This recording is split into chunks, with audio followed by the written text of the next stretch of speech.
এই ব্যাপারে অন্তিকে এই অভিনেত্রী বলেন, "দেখুন, আমাকে অন্তিকে এই বাসায় আমন্ত্রণ জানানো হয় অন্তিকে বলে আমি যাই। তার বাসায় যাওয়া না যাওয়া, মানা করা বা না করা এটাই যেমন শুধু সাকিবের সিদ্ধান্ত হতে পারে, তেমনি আমি যাবো কি যাবো না এটা আমার সিদ্ধান্ত হতে পারে। কারণ আমাদের অন্তিকে সন্তান আছে। আমার সন্তানের নিরাপত্তা আমার কাছে সবার আগে।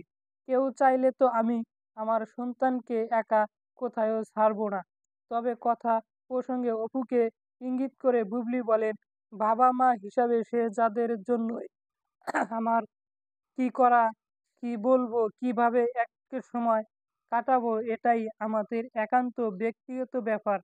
এটা নিয়েই যখন অন্য কেউ অধিকার থেকে চর্চা করে, নানান ব্যাখ্যা দেয়, তখন খুবই হাস্যকর লাগে।" এই ব্যাপারে অন্তিকে এই অভিনেত্রী বলেন, "দেখুন, আমাকে অন্তিকে এই"